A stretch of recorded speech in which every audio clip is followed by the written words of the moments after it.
Why would you want to remake such a classic game?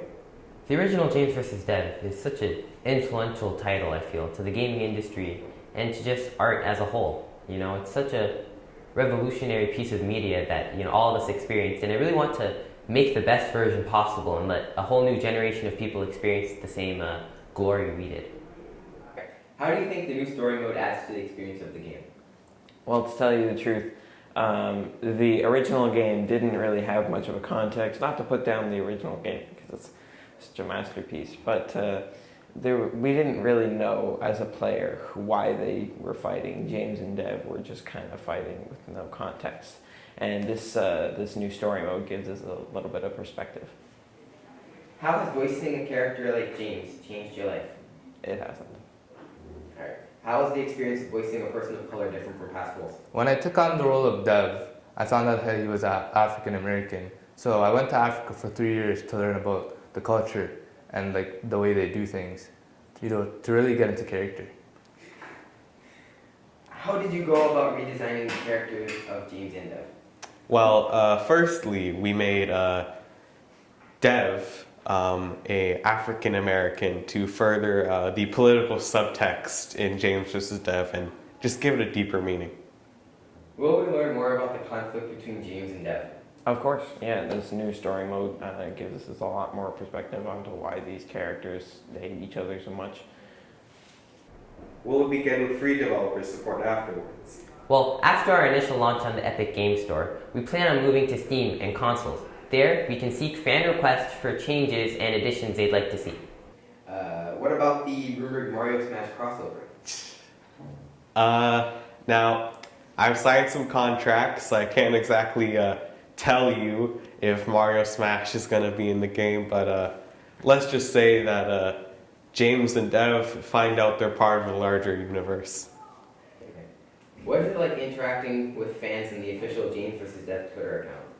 It's been a really wonderful experience. The fans are really supportive of this wonderful game because obviously it's an amazing game with amazing storyline.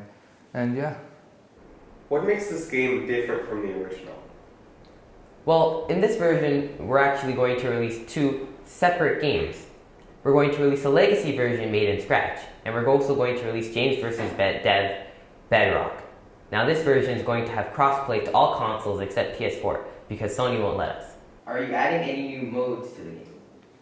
Well, I don't want to spoil anything, but let's just say a highly popular, massive multiplayer mode with about 100 people is going to come to James vs. Dev.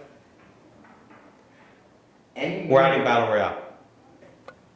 How is the chemistry between you and Brian on and off the mic? When we both took these roles, the director really wanted us to be in character. So our chemistry, we don't really have chemistry. We just fight every time off the set. Last time we fought, I think I won. Yo, you Wait, why is he in the interview? Why is he here? Do you think it will live up to fan expectations? Well, the James vs. Dev community is a very hungry, passionate fan base. I feel like no matter what we make, they'll learn to love it, And if they don't, then they can just play the original.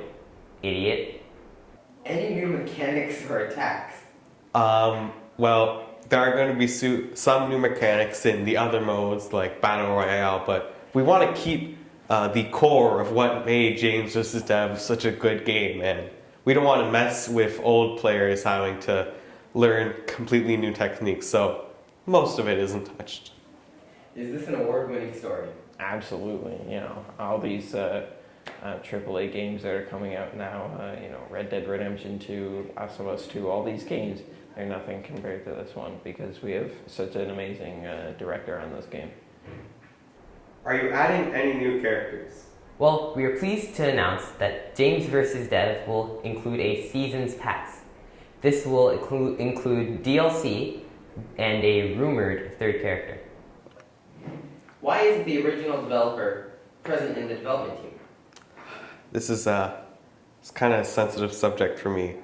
The original developer, Daniel Dansterville Care, died in a plane crash 15 minutes after James vs. Dev was published.